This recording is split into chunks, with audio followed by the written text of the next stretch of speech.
as Noble Brian alluded to, we've been rocking with Sheik for about last 4 or 5 years myself. And, I come from a background of like traveling like through a lot of different houses, if you will. Well, I was once a member of the Nation of Islam. We grew up in a Baptist church. My parents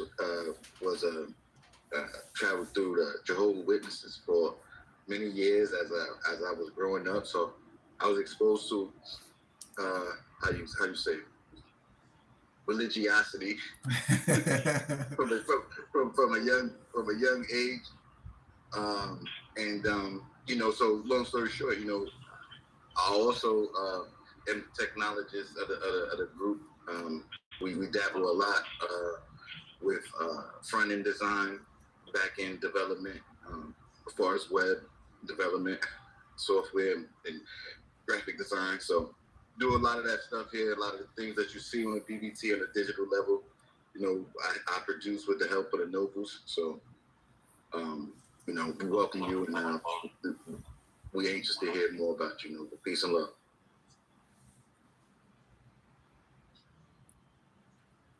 Anybody else? I'm Noah Malik Reed, L. I'm out here in Sacramento, California. I'm 45 years old. Islam. Been with Sheik for about 5 years, going on 6. Actually, since the very beginning with this group, and it's been an awesome ride. I grew up in a Baptist church. My father was a Mason, and a lot of things didn't add up for me. Historically, never resonated. I was on a search myself for truth, and right before COVID, ran across Sheik Goodman Bay's page, and we've been rocking and rolling ever since. I do the fitness alongside Sheik Goodman Bay, also Lamar Barclay and Brian. They also sometimes add to the workout, do the workouts. I specifically do the Saturday and Sunday workout. I want to get us a better mind, body, and spirit. So we have the energy to move forward in life. That's what my calling has been. So it's been a pleasure to meet you. I'll make sure you get all our phone numbers and things of that nature before you leave here. So if you have any questions, you want to reach out and talk to us, it's all love. Islam. Yes, sir. Anybody else? Peace and love, Noble. I'm Noble Moso L. I was texting you earlier, brother. I've been with the BBT, same as all the other brothers, 5 years. My specialty is with herbs. I'm into the healing and herbs, and I'm also just into education and history. So, definitely welcome you, brother. Appreciate you tapping in with us, man. Trusting us.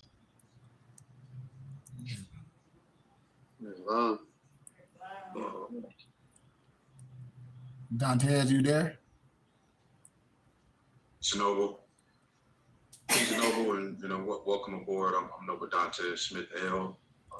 One of the newest members. I've been here a couple of years now with the BBT.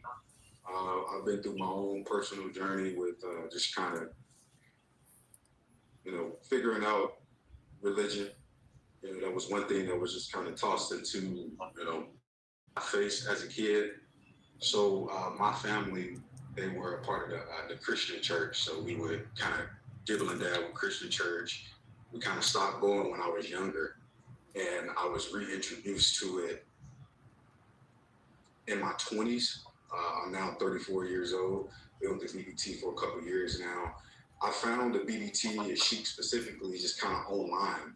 I was learning a lot about Christianity, and I was also kind of learning from the, I guess you would say, the Black Muslims or Farrakhan. So I kind of was trying to understand some of that too. The entire time, I'm just trying to figure out something.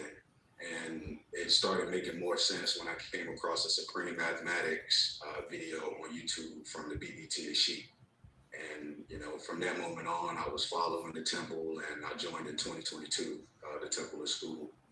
And, it's been great for me so far, just understanding myself more and getting a lot of knowledge in me, and, which turns into wisdom. And I'm still just figuring out through understanding and faith how things work when we put the work in. So it's been a beautiful experience so far. And, I welcome you aboard. Islam. And of course, I'm mapping the guide. I'm Sheik Goodman Bay. I'm based out here in Arizona. Like I said, we all based in different geographic areas. That's what I think is so beautiful about the BBT and the internet nowadays, because a lot of people talk negative about, certain, how can I say, instruments. But like our Moorish Quran says, these are tools in a toolbox to bring all of us together, to bring like minds together. And it's an honor for technology to be able to connect us from different areas on a frequency of understanding. And like I said, here at the BBT, we're not a church, but we are a school. We are a brotherhood that know who we are. We have our own school ID. We have our own religious covenant, and we do the things the right way. That's why I created the BBT, because brothers was getting a lot of, how can I say, religious dogma trying to go through the temples. A lot of brothers saying that they can nationalize you and denationalize you, and just a lot of things that a regular man don't have the power to do. I don't care who you are. So you're going to learn a lot of things that you may thought was right, that you will be able to challenge, and you'll be able to get the information, and you'll be able to, how can I say it, resurrect yourself. And you won't be just excited as a lot of people do on the internet, using people as crash dummies. So I like to use this platform and this time for you to introduce yourself, ask any questions that you want. I ask you some questions just to see what you're looking for, and we can just do a little Q&A real fast, because I like to share this with the world, because there's so much that's about Moors and Moor science that's been on the internet since so-called COVID. That's just not true. And I want brothers to, instead of just coming and saying Islam, to ask questions like my brothers did. That's why they're here. A lot of things that they thought was right wasn't right, and they was able to get the information, because there's only one temple, there's only one prophet. The prophet already built the temple. So if anything that we're creating, if it's a temple or a school, it should be done in a proper manifestation, and it shouldn't be in a form to overthrow no government that we are part of. So any question that you have, Noble, you want to introduce yourself? And hey Sheik, I don't know if I don't think Noble Lamarck. Oh, I'm sorry. Yeah, I see Lamarck. My bad, Noble Lamarck. I don't even have my glasses on. My bad. No, what's going on? Islam to you guys. Islam Noble. Appreciate you, for allowing me to hop on here for a second. We can answer a lot of questions for you. But I would tell you to trust your instincts, trust your spirit, trust what it tells you. And so, we just try to be as transparent as we can be,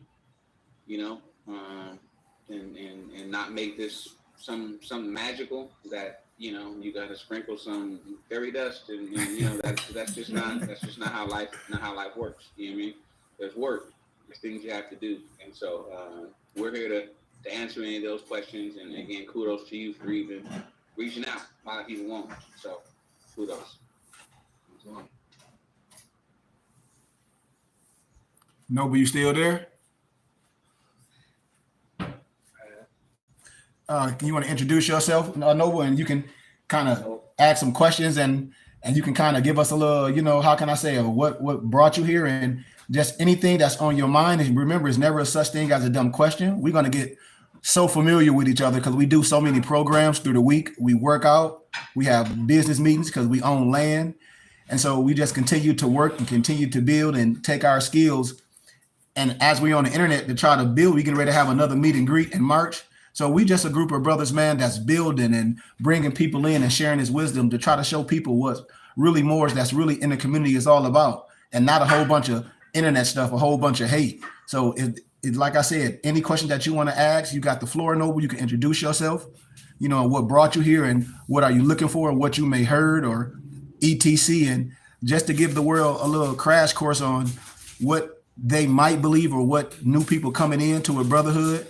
You may think you've off, or you may think you know this, but like Noble Lamarck said, you got to let your spirit guide you, and it's never a such thing as a dumb question. So if you're dealing with anybody and you have questions and they can't answer the question from a place of academia, from a place of law, because law governs all events. That's what we're here to do, to walk out the house in synchronicity with a true understanding. So, Noble, the floor is yours, and we welcome you. I'm Adrian Stewart. I'm 33. I reside in South Carolina, Charleston, South Carolina. I was raised in Baptist church as well, as many of you are.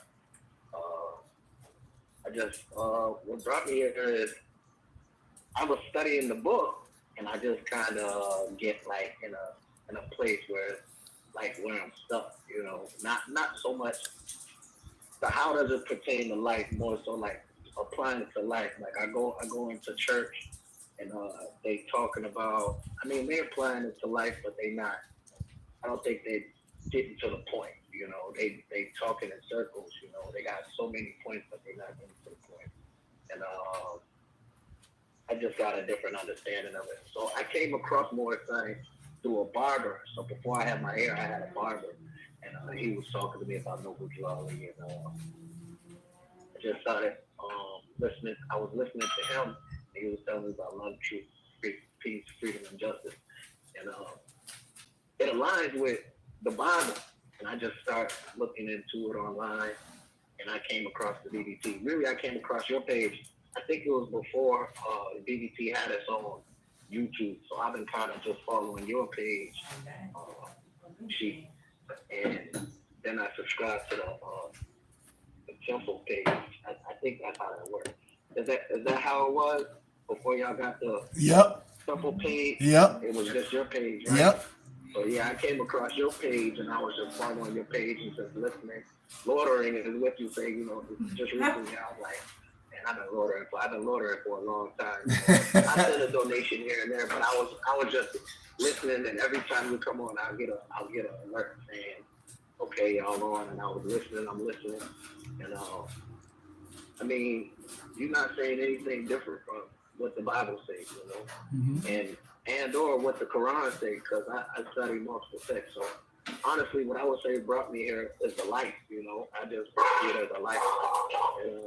Angel Cutter, and I just been, like you say, a true life seeker. So that's what I've been doing. I think my only question is what's the difference between an American national and a moral, you know? Some people will tell me it's the same, and then others say there's a difference. Well, it's just you just dealing with vernacular. You said American national and Moorish what? Well, a lot of vernacular is not what we use. Like American national, like we are Moorish Americans, you know. So yes, ancient times they may have called themselves American nationals, but we use the vernacular of today as what make us Moorish Americans, because we're born here in America with Moroccan or AKA African descent. Morocco, Africa is a continent. So we're born here in America with Moroccan descent. I'm not an American national or a foreign national. That's an oxymoron, you know, when a lot of people call themselves sovereign citizens. So I use the vernacular of what we are today. I'm an American, but what type of American am I? I'm a Moorish American.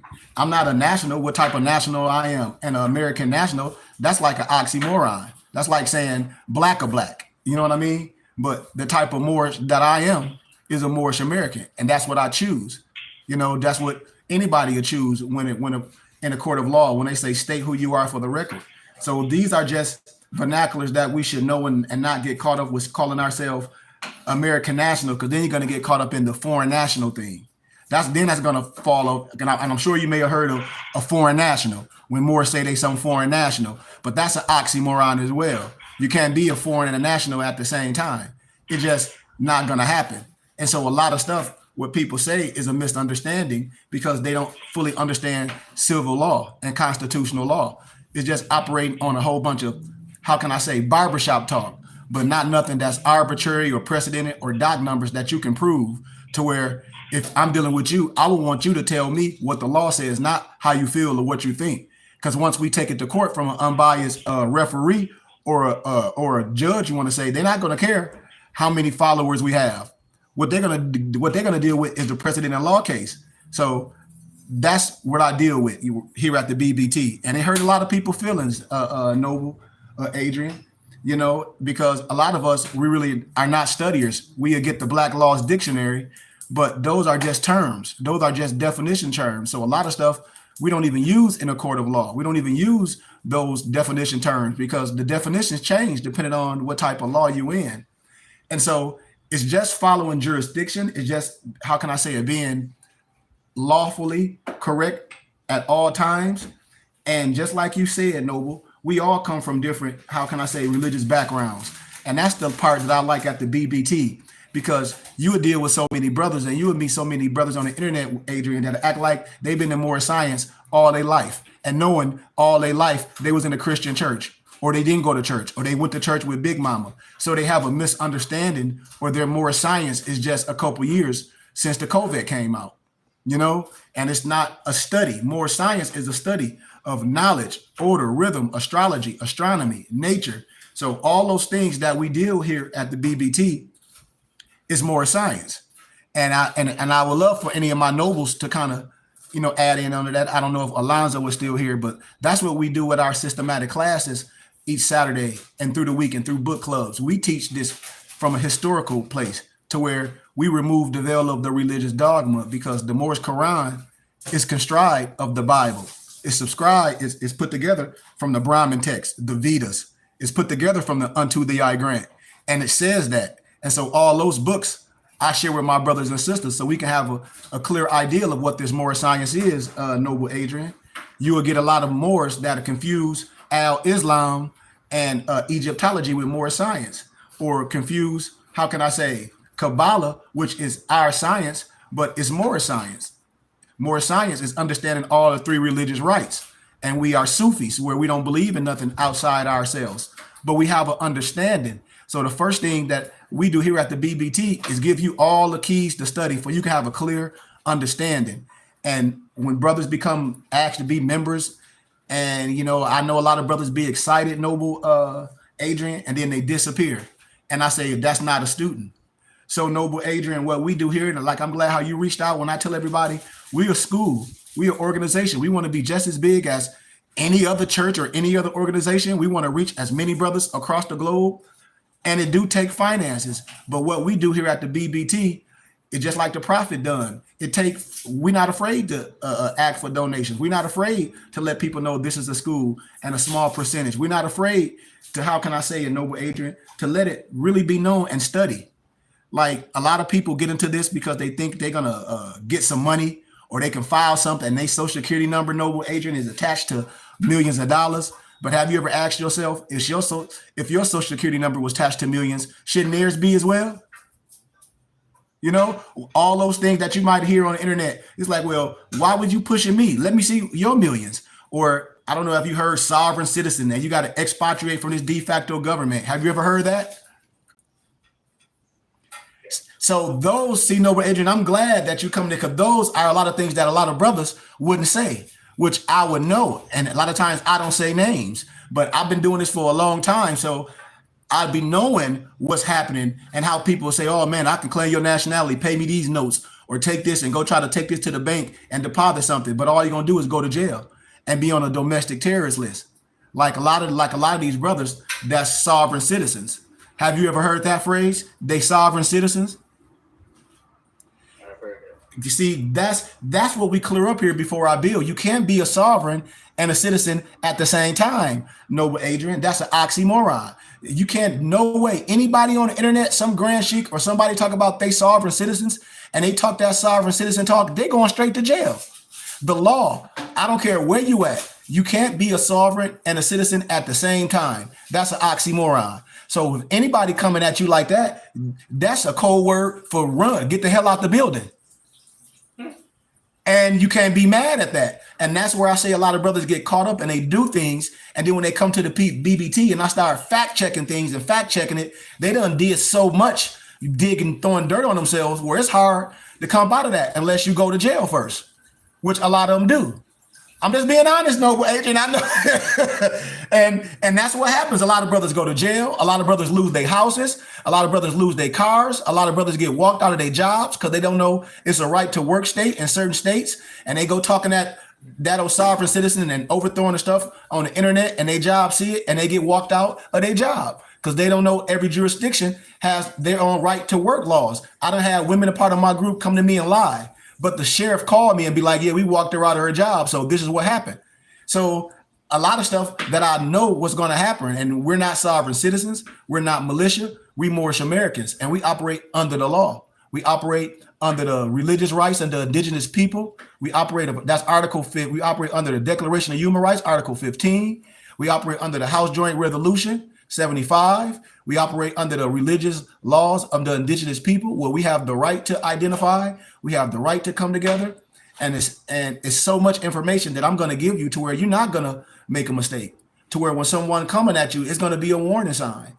You might have heard of the 1010 number. It's some trust fund at the end of the rainbow. You might have heard all those things, but all that stuff is a religious affidavit, how the Moorish Science Temple was set up. So I'm going to give you all the state booklet, all the stuff that we go over, so you can have a clear understanding, because I can tell you a studier when you say you study the Bible, the Quran, and that's what I do here too. I study all the books. I have to. Even when I was in college as an educator, I have to be able to speak on all levels, for I won't block a person's light that's coming from me from wisdom. Like, say if you a Jehovah Witness and I'm a Moor, and your kid coming to learn, philosophy of religion from me. I have to teach them philosophy of religion, no matter if I'm a Moor or a Baptist or whatever. They're taking my philosophy of religion class, not more science class. You understand what I'm saying? So I have to be able to remove my feelings and teach my brothers the right way from no biasness. And that's what we do at the BBT, with all the documents, with all the information coming from Noble Drew Ali and all the other so-called reincarnated Moors. You have to be able to look at stuff with a good eye and get the good and throw away the bad. So that's what we do here at the BBT, Noble Adrian. Like I said, we also have member and ID cards. We have member and ID cards of the BBT, where we have member coats.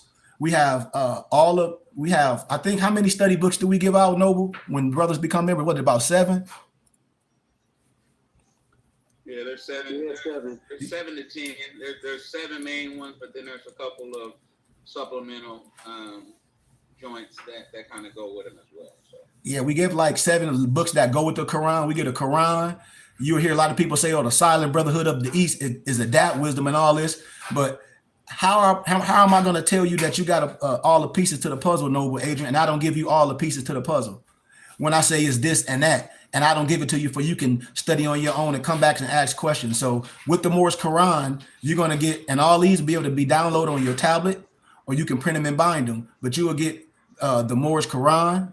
You will get the Silent Brotherhood of the East. You'll get the Catechism to Understanding the Quran. You get the Quranic study guide. You'll get the Unto Thee I Grant, the SO workbook. And I think it's one more book, if I'm not mistaken. But then also on that syllabus and that enrollment package, it's suggested books, for you can have for your studies as we go over. Like, we have some ancient IDMR books that you're going to love, that shows you that man and God is created in the image of Elohim. That's my early affiliation, where I got a lot of my degrees from. My parents are doctors in Institute of Divine Metaphysical Research. So what that does is a lot of our holy books, it make it plain. So you can see how man is made in the image of God. It's going to open up a whole nother chamber of your brain. And also a lot of my books that I gathered and compiled, we have those on there as suggested readings as we want you to purchase for your studies. Because what that's going to do is give you a basic understanding. It's going to give you a basic understanding. And when you come back, as you join in class each week, you're going to have a whole bunch of questions. And the question that you probably have, you're going to answer them, because you're going to write the notes down, because that's why I wrote the books.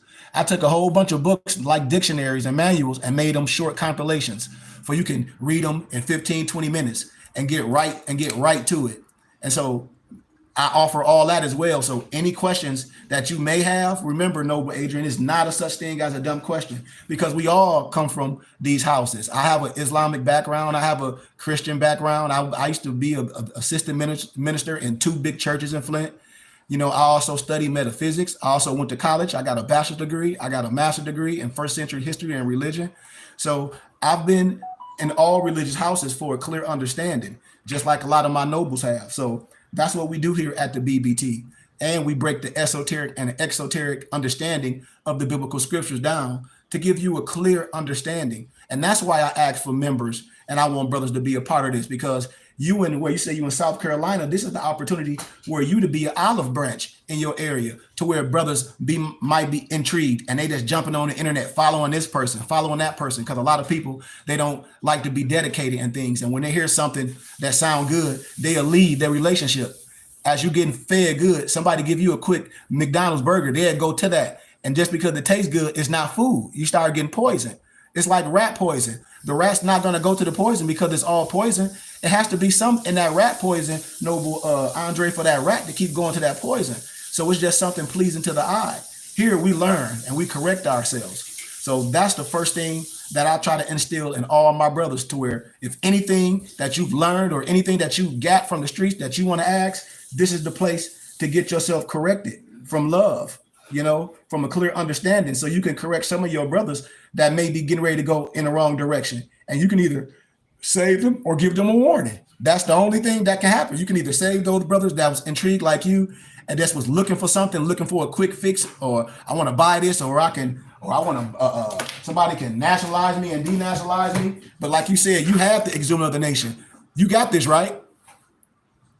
All the stuff is in here. Like, it's in the introduction where nobody can nationalize you and denationalize you. It's in a disclaimer on the warning on the first page. So if anybody just be holding up books with a lot of Moors do, I know they haven't read this and studied it, because it'll burn their fingertips off, Noble Adrian. Literally, it'll burn their fingertips and all their toes, their toenails, their eyebrows, the nose hair, it'll burn it right off. Because everything that they saying, Noble Adrian, is facts. And I know they ain't picked this up because this 600 pages. I know this front and back.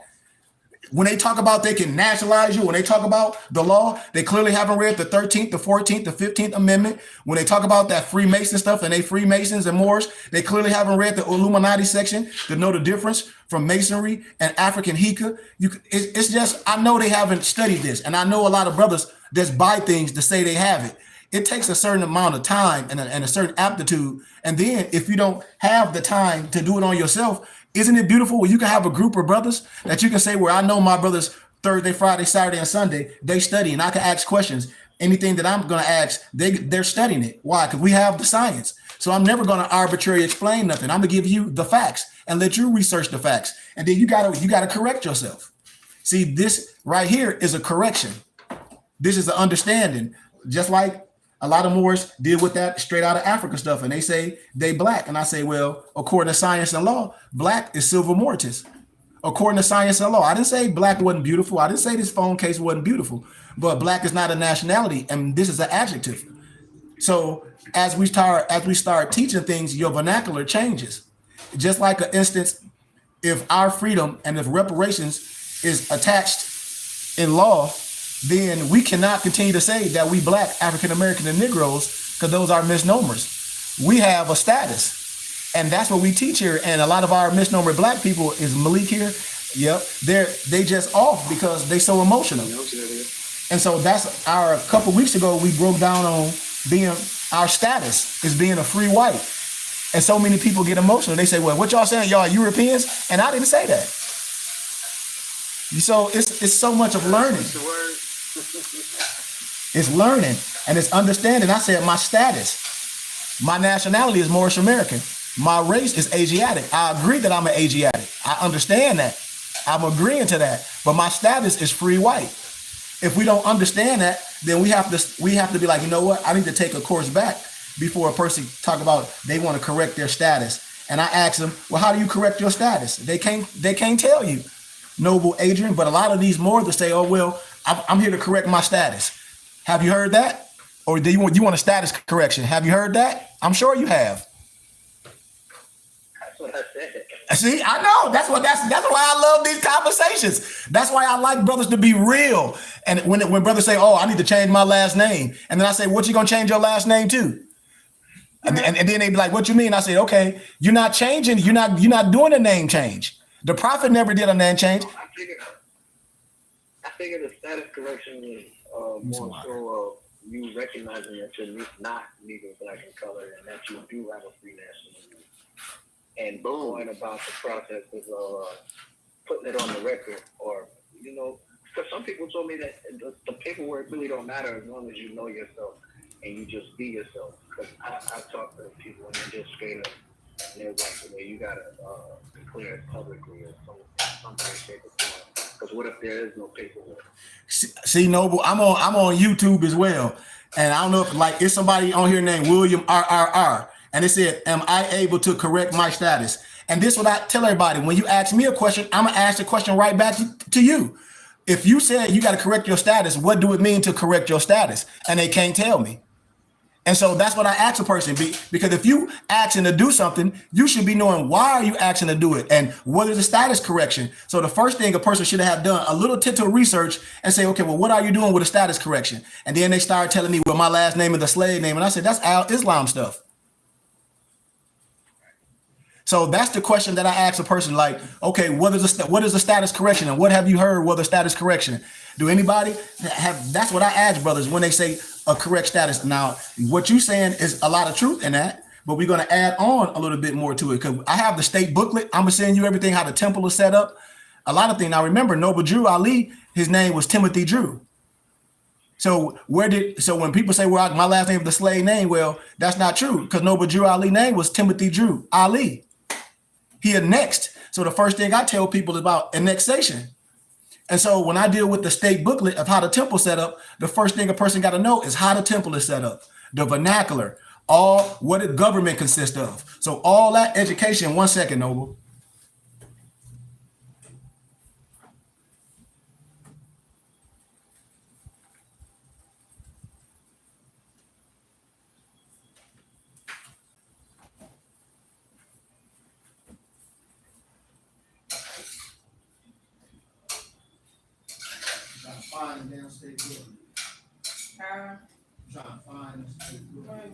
Real quick, while he's away, you know, I'm gonna use a different type of word that she's gonna use to explain what it is. And I was just gonna ask you a simple question: what's the difference between, you know, a hat and a snapback? Can you give me some water? There's no different. They go fast. You see what I'm saying? So what people get caught up in is trying to argue that what they got on is a hat. What other people is arguing, but that it's a snapback. You know what I mean? And the reality is y'all both wearing the same damn thing.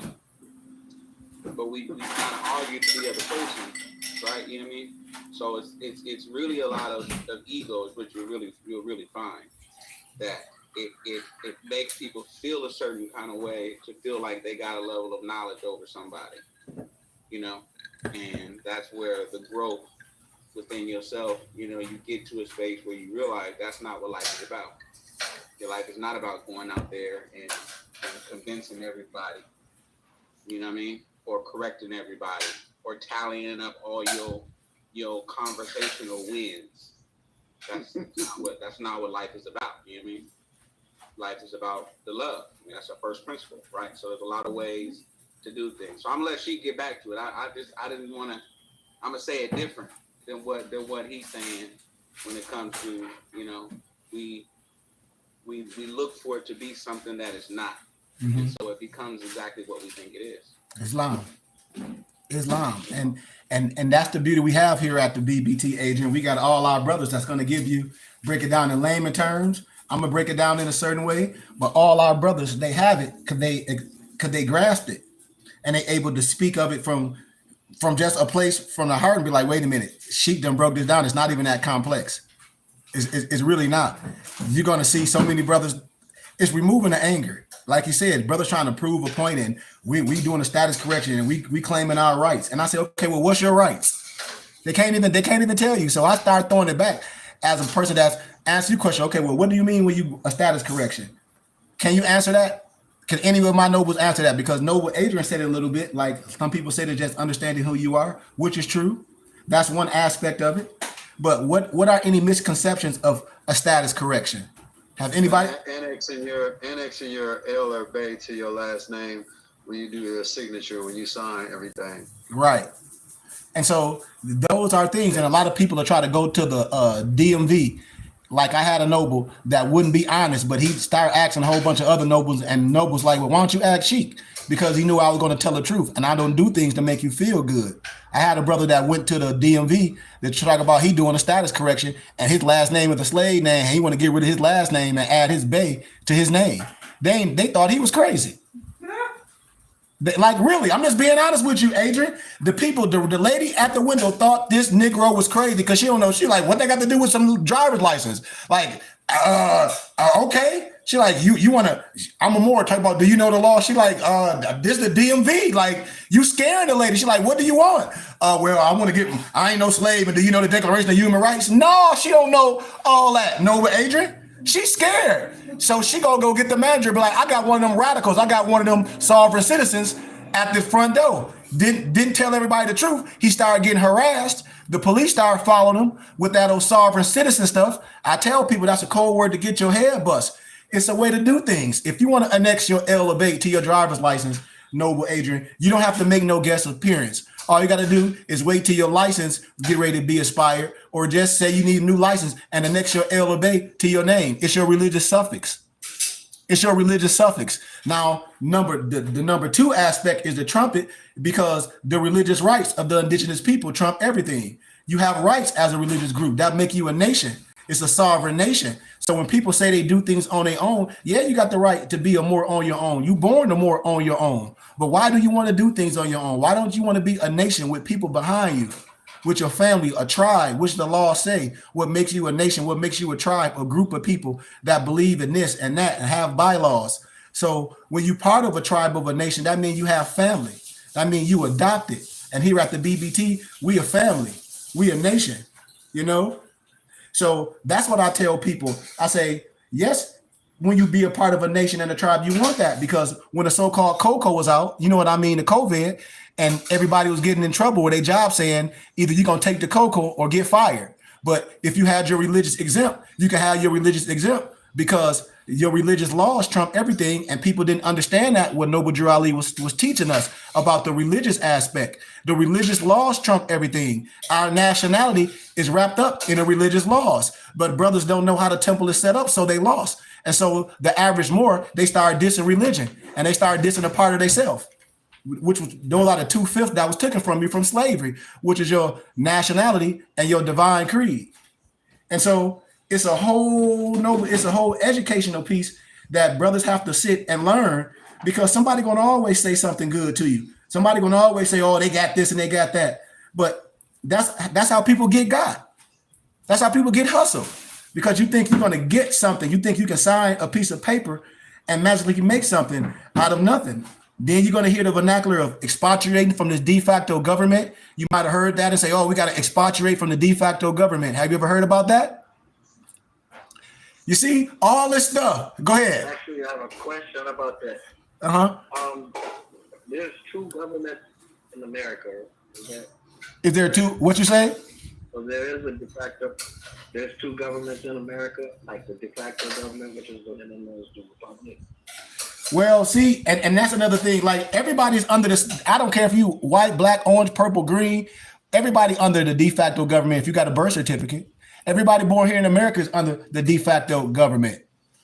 But it's a nation state. You could be a nation in a nation.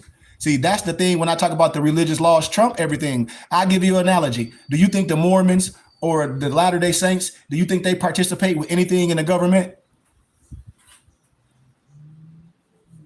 Nothing. They don't participate with nothing in the government, because their religious laws trump any law of the government. That's why I say the power of your religious law and understanding who you are during the Constitution and what the right we have. That's where brothers miss what the prophet did and what we do here at the BBT.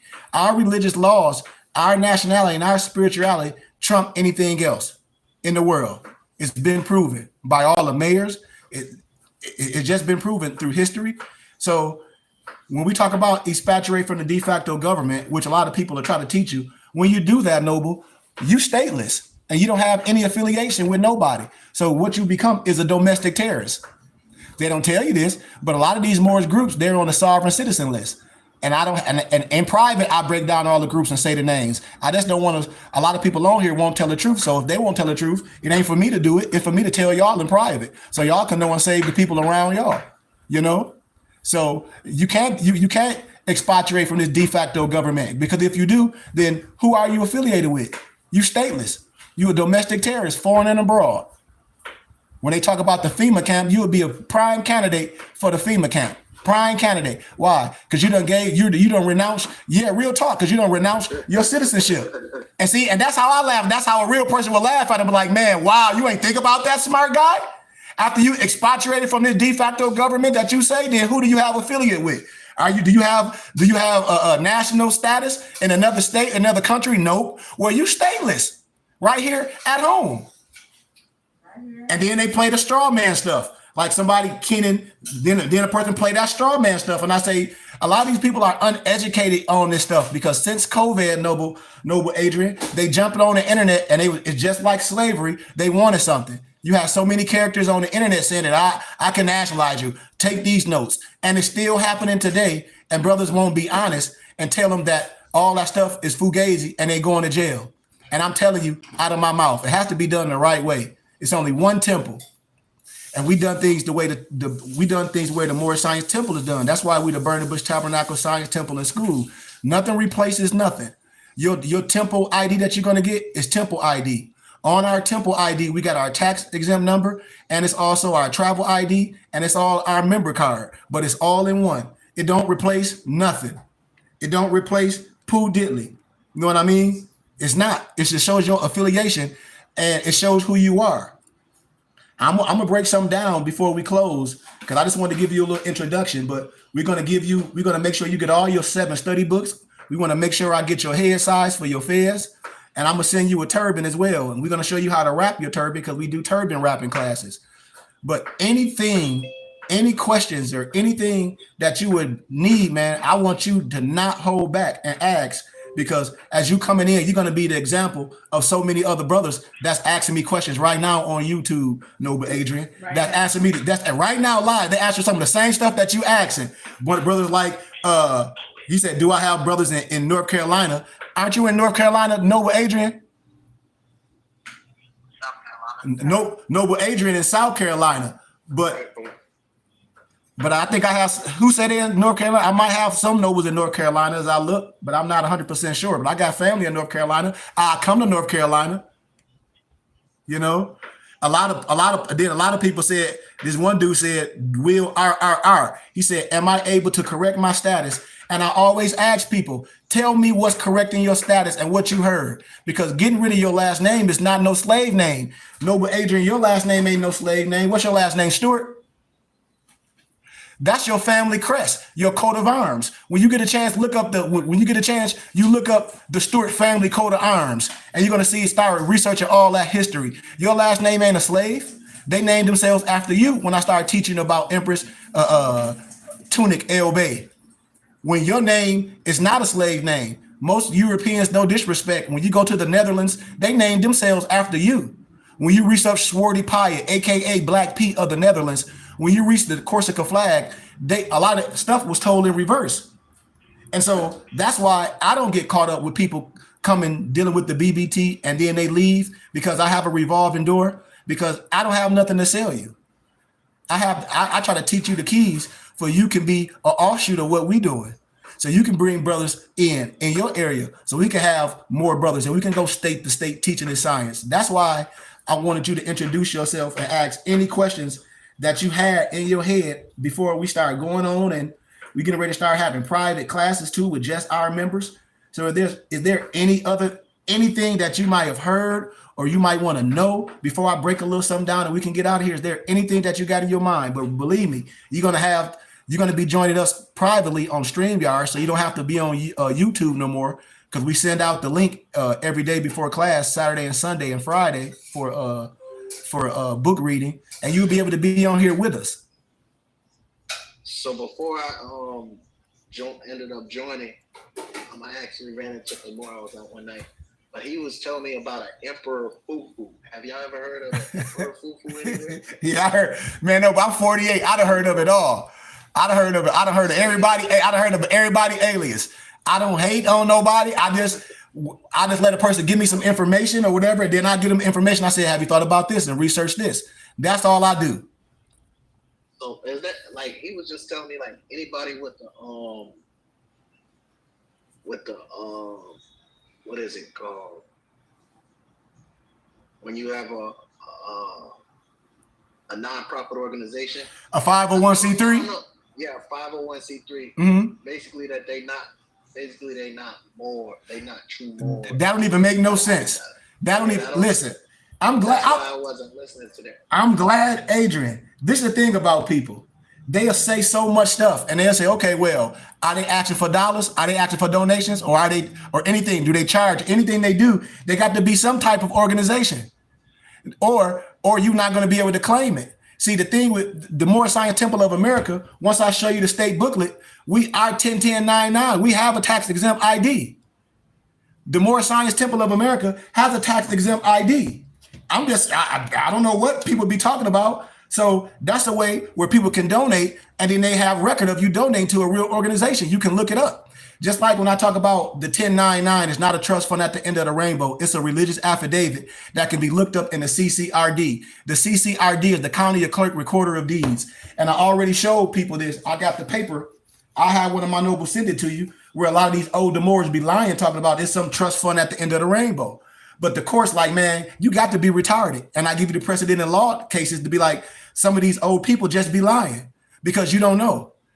Because if you don't know, I can say anything to convince you. I just want to convince you and get you caught up and paying me some notes that's not going to do nothing for you, you know? So it ain't no trust fund at the end of the rainbow, none of that stuff. And so being a nonprofit organization, it just means you got a certain status. That means you tax exempt for the federal government, religious, charitable, scientific, organization-wise. That means you can ask for donations. That don't mean you being ran by the government. See, that's what they think. They say, oh, anybody 501c3, they ran by the government, but that's a lie. The only way you ran by a government, noble, as a religious or a scientific organization, unless you got the faith-based initiative. That's that funding that you got from the government. And so a lot of Negroes that won't talk, I know all the organizations that got that faith-based money to teach government mandates. But a 501c3 is just a status. You got 501c3 all the way to 50c10. It's a status. And so if a person say, well, this is better than that, how can one be better than the other? And you might need 501c3 for this. You might need this for this, depending on your situation. It's all thing. This is the thing about people. We do things the right way. Everything that you do with ask them, do they get a check? All of them be talking about that. You ask them, do they got a job? Yeah, I got a job. Okay. Is the taxes being took out your check? Yep. You see how a lot of stuff don't make sense? Do your wife go to work? Yep. Do she pay taxes? Yep. To what? Does she pay taxes to a profitable organization? Your job is a profitable organization. Now, what I teach, how we tax exempt for the federal government and how you can claim exempt when you paying your taxes through your religious organization. Just like the Sopranos, just like everything went through the church, because the church is tax exempt from the federal government. Religious, charitable, scientific, donation-wise, meaning you can donate to your religious organization of your choice, and your church your church state, how can I say it, principality, supposed to give you a tax exempt receipt at the end of the year to claim on your taxes. You know, to offset your taxes. And in each state, you got to give a certain amount of money to offset what you owe Uncle Sam. That's the other aspect of what the prophet was telling people, to donate to the temple so we can build our own government, etc., in a government. And your donations is part of you showing your proof that you paying taxes. Your tax exempt ID from the temple is showing that you part of an organization. See, that's what people don't understand when they talk about, oh, they just don't need this. Okay, well, you ain't a part of an organization or a school or a principality, which how the prophet set the temple up. That's why I don't get on here just to be talking no barbershop talk. I say, okay, well, let's talk about how the temple was set up. And once we talk about how the temple was set up, how it's one prophet and how it's one temple and how it's one teaching, I don't care what nobody else saying, because all what happens is the powers that be, the laws and the courts, they use the bylaws, they use the divine creed to lock these Negroes up in jail. And they say they're going strictly off their bylaws and a divine creed because it's public information. All the stuff about the Moorish Science Temple is public information. So when you talk about you some Moorish consulate here in the United States of America, how the hell are you some Moorish consulate or the consulate of Morocco over here in the United States? You can't even explain that. Do you see how stupid that sounds? And I'm the president of Morocco over here in the United States with some makeshift basement. Talk about courtroom, and you got all these people when they get in trouble with the laws. Noble Adrian, they get their retarded self on the internet or live recorded. So now the police and the lawyers, they got power because you got the right to remain silent. Anything you say can and will be used against you in a court of law. So all they do is go on the internet, find what you've been saying, everything, and bam, they hold it against you. And they use everything you saying against you, and they all go to jail. And then they get court-appointed attorneys because they don't have no money. And they say they know law, but they don't know law. So then I know all their names, and they all got court-appointed attorneys, and they all go to jail, or they all, how can I say it, plea to a lesser charge. That ain't what we do here at the BBT. I never have you follow no paperwork out. I never have you follow no fake notes. I never do none of that. What I would do is I say, if that's what you want to do, after I taught you, after I showed you and showed you the Axe law, then you go on your own, you know? You know? That's what I tell people. But I say on this earth plane, you're not going to get no business done unless you're not doing it the right way. If you got a business, don't you set your business up as an operating entity, as a for-profit business? If you got a barbershop or a braiding shop, don't you got to set your business up a certain way? Don't you want to set it up a certain way? I would hope so. I do business. I'll show you how to set up your business a certain way with your articles of organization. We'll show you what Quick 30 accounts is. Register you on the Duns and Bradstreet. Show you how to build your business line of credit. So your business line of credit can be holding its own feet up. So you can have your car in your business name. So you can have a part of your house as your business. So you can be applying for things in your business name. We do business here. That's what I'm here to do. I'm not here to overthrow no government or get no fake check. This is the clock of destiny. We're here to do real business. And so that's what I do here at the BBT. I do real business. How I get, like with me, how I get all professors to donate to me at Grand Canyon University, because I'm an alumni, because I have a real business and I solicit them for donations. And they all give me a different form of donation. I got one professor that give $1,000 a month. And he say, I don't have no deductions, but he in a high tax bracket. So he want to donate to us. And I give him a tax exempt receipt every year. At the end of the month, he got a tax exempt receipt for about $15,000. And then he give another donation. So that offset what he owe Uncle Sam, because he know that our tax dollars does not run the United States of America. It sits in a private banking system. But they don't teach us this in school. All our money that we pay for taxes sits in a private banking system. It sits at the Vatican. That's why the religious laws are set up. That's why churches operate taxes in for the government. That's why the churches can own so much. That's why I try to teach us. We got to learn vernacular. The only thing we own in our community is our churches and our schools. If we understand that and understand the religious laws, we can operate to a certain a manifestation to where we private, and our religious laws trump everything. So that's what I try to teach all of us as being Americans and doing things the right way. Say you want to do business, you want to do the things the right way, but when you're doing business, you want to be who you are. When you're doing business, you want to be a Moor. You want to sign as a Moor. That's one of the only UCC codes I care about is reserving my right. Even when I cast my vote, like right now, everybody worried about Democrat and Republican, but I don't vote on Democrat and Republican because I know that's the thing right now. I know what I know what all the jurisdiction is. I know what the electoral college consists of. I know what law and policy consists of. So I just vote on law and policy. Like, for instance, in Arizona, marijuana was illegal. I didn't vote for the Republican or Democrat or independent. I voted on law and policy that I agree with. And that's it. I cast my vote as an American, as a true American with all my unalienable rights. So, yes, when you was asking about status correction, you proclaiming, declaring, having due process where you letting your family know, you sign in a certain way, but you also have your affiliate with your religion. You know what I mean? So you have your personal and your organizational connection, which is going to trump everything. And so that's another aspect of what I'm saying, because we are a nation state and your religious laws do trump a lot of the stuff that we operate. How? Because we are tribe. We are Moorish tribe of brothers and sisters. It don't have nothing to do with a dollar. It has us to do with our customs and what we agree on. And us having the same paperwork and having a religious affidavit and an overhead to say that you part of this. Yes, you can be a Moor on your own because you were born a Moor. Absolutely. You were born a Moor. But a lot of stuff that people say, well, you got to pay somebody to nationalize them and denationalize you. Noble, read right in front of here. Then I start giving you all the information.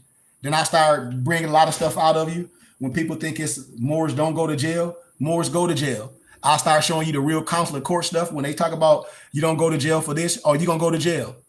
I promise you. It's the way we do things. We don't drive without license because your license is to operate a motor vehicle.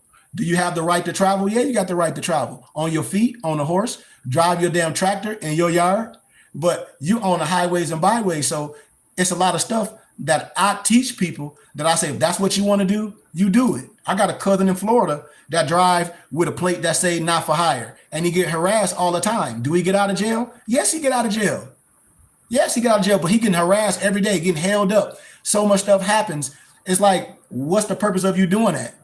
Well, you know, man, they're just showing that. I said, I get that, but are you making more money? Are you saving more money? Is this doing anything for you, or is it bringing more harm to you? It's bringing more harm. So I just navigate in a certain way to where a lot of stuff is not my plight. You know, I'm not going to have you go into court talking about try this and try that, because what are you trying if I haven't done it? So what I do, man, is I bring so much information to you, how I teach an adapt class and history class. And then Sunday, I'll give the spiritual aspect. And so as you being a student, man, we're going to, like I said, we're getting ready to start doing more systematic classes just on civics and correcting who you are. But you will get a Temple and School ID. You will get all the books. And I recommend you to definitely read your Moorish Quran and the Silent Brotherhood of the East and a lot of the documents that I give you as you start learning and correcting yourself, because you're going to realize that if you're going to correct yourself, you want to make sure your house is in line first. Do you got a wife or any kids? See, so this is for you. A lot of people get information and go around and be like, "Oh, I'm going to try to test this," and see if the police pull them over, and then they tell the police they some sovereign citizen, and I say you going to jail. Then they get afraid. When I say that, I'm like, I'm just telling you, you going to jail.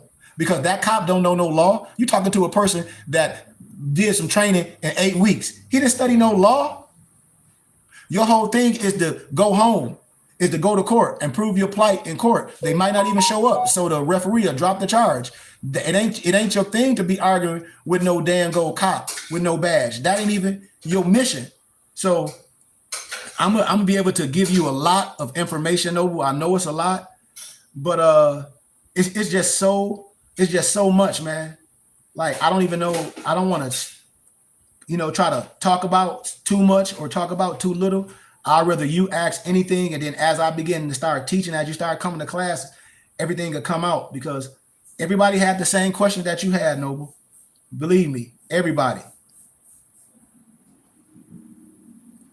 Is there anything that you want to ask? Anything else? Not right now.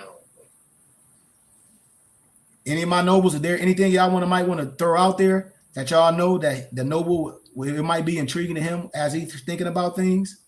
Because I got a lot, man. I got a lot to share with you. This is going to take, like I said, being a student. That's what I tell everybody. Everybody asks me, "Oh, well, what book should I read?" And I say, you asking a teacher, what book should you read? A teacher. I got something to say. I got something. Yes. Just give yourself time and patience, and don't think that everything is like a quick answer, because it's a lot of information. And so, take the time and really ask questions, dive in and get the answers, because then you have clarity, and then it's not a belief, it's knowledge that because the first word in knowledge is know. So we're not here to necessarily believe, we're here to know things, and that is the process. You go from belief to fruition, and then you know these things now. Once you know, there's no arguing with people no more. Yeah.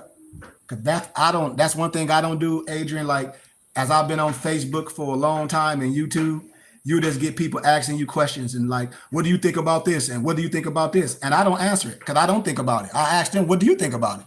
How are they doing for you? See, people, that's all people to do. They ask you this. Well, what do you think about this? Well, do you know this person? I say, no. Do you know him? What do you think about it?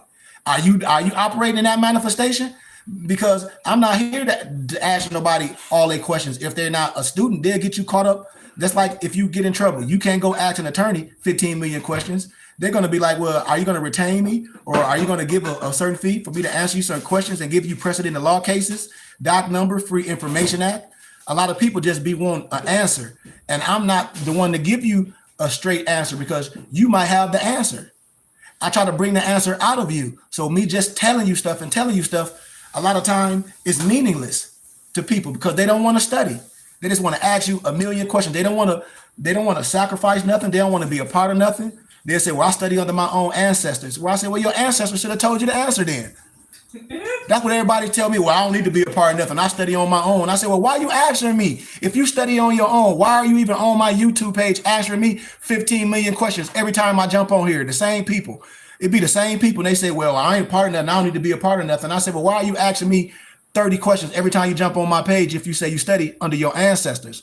They should answer your questions, but your ancestors can't.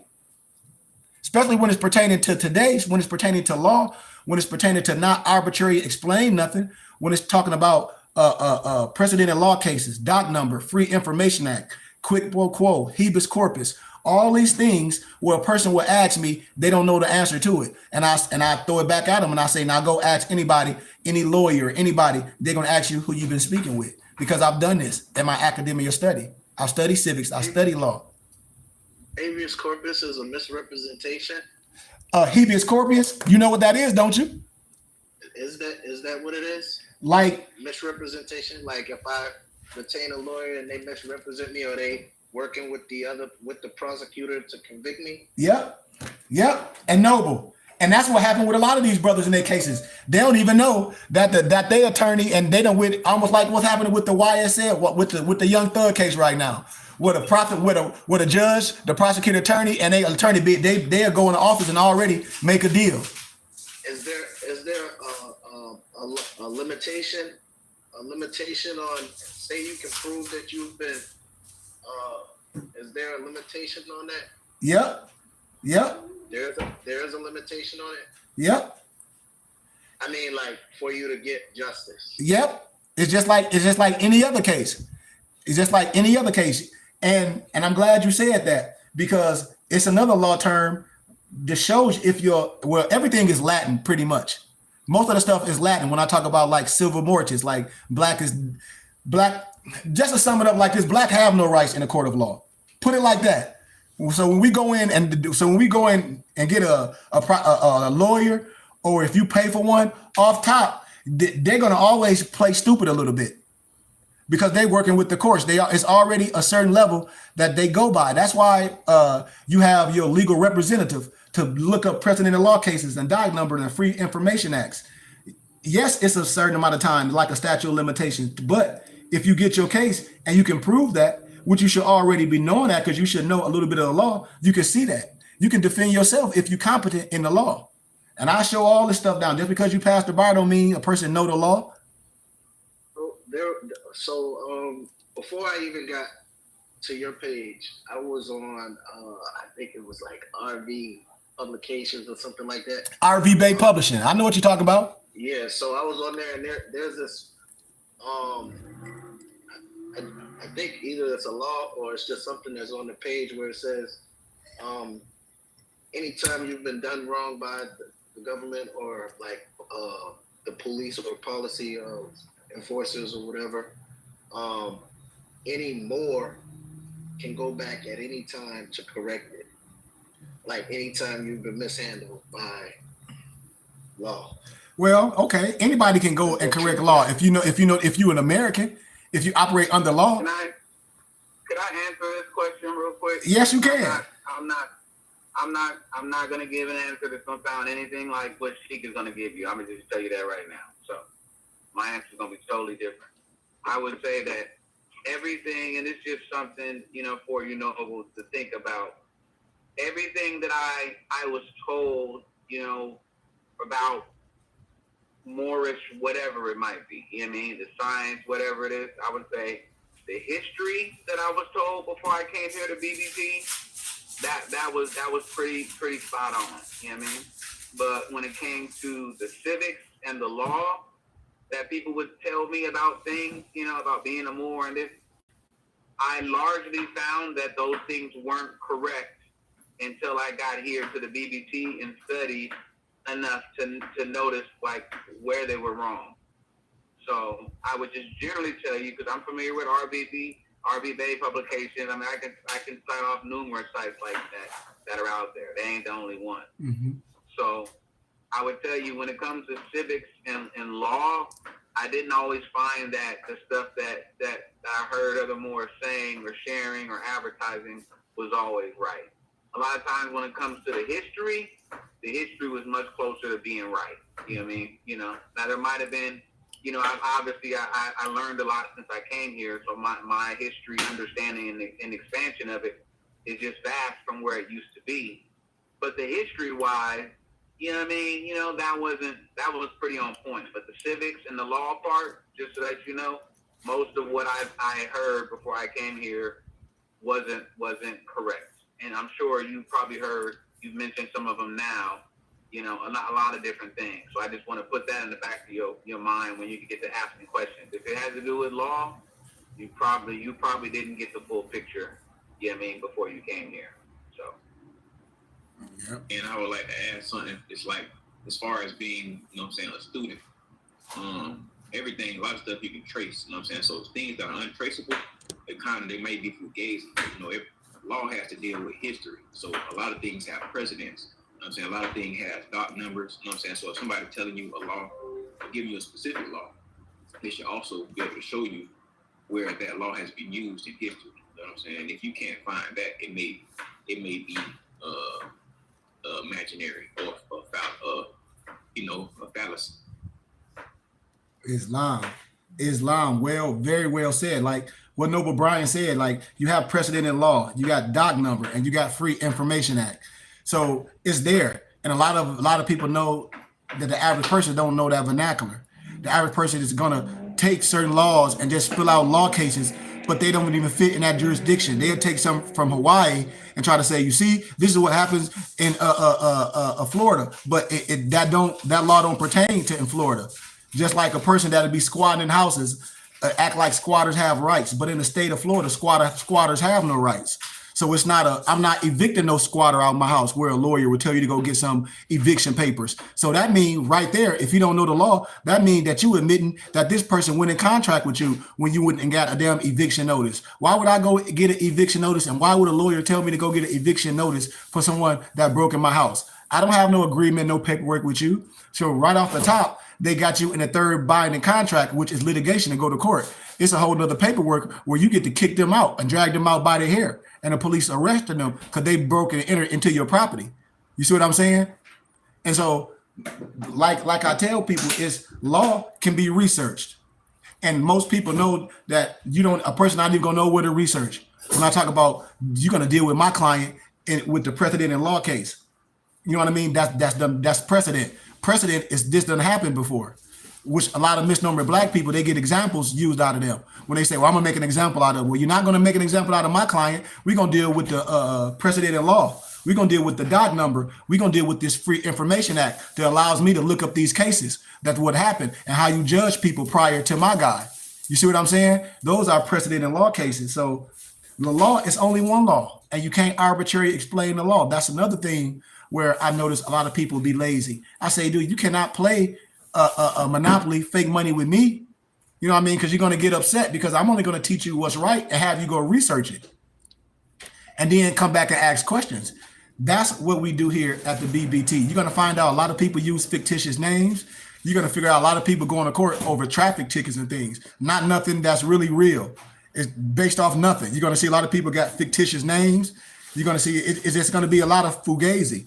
You know, which some people are into running back and forth to court, talk about, see how this worked and that worked. But hey, at the end of the day, what does that do for you and what you're trying to do? I'm sure you're not trying to be no paper terrorist. I'm sure you're not trying to overthrow no government, because that's not what we do at the BBT. As you start to learn, and once you get the state booklet, and once you know how the prophet set the temple up, you're going to know what government is. You're going to know the vernacular of the words. You're going to know why it's good to have your religious rights. You're going to know all that. You're going to know the power of what Noble Drew Ali did when one of our authorities is our religion. You're going to know it. You know what I mean? You're going to be able to have that clear understanding, and that's what you need. Like, I also send documents. Like, I have a full library with over 1 million books. So every day I send my nobles a plethora of information on more science, on law.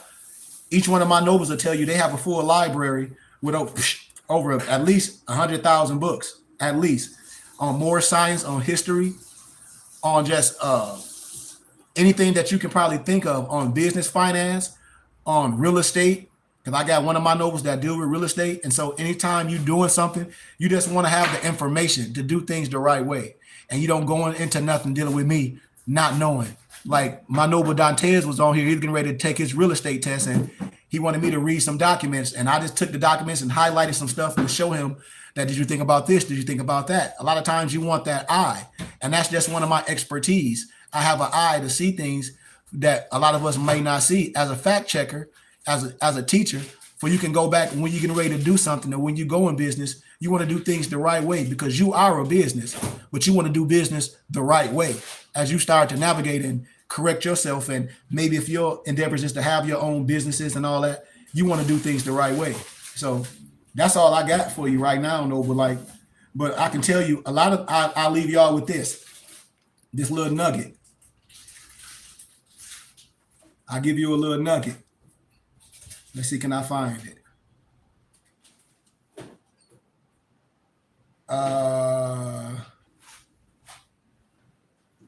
Okay, when we talk about national citizenship is a constitutional citizen.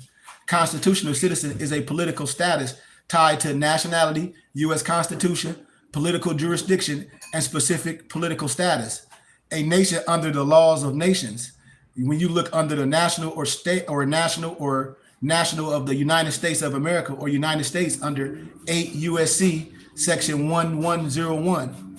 But a national can also be described as a citizen when he or she is domiciled within the territory and legislative jurisdiction of the political body to which one claim allegiance. So when somebody claim that they expatriate from this de facto government, they can't be a national per se, like they say. They can't be a citizen. They can't, because you done gave it all up, you know?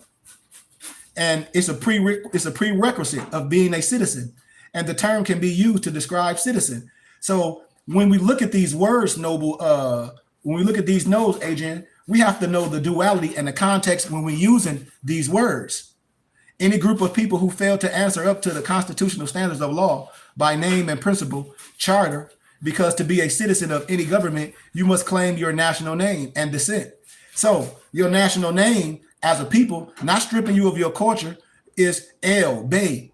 You know what I mean? What we use. Yes, you got Day and Ali, but as Moors, we use El or Bey. That's our free national name that we annex to the name that your mama gave you at birth.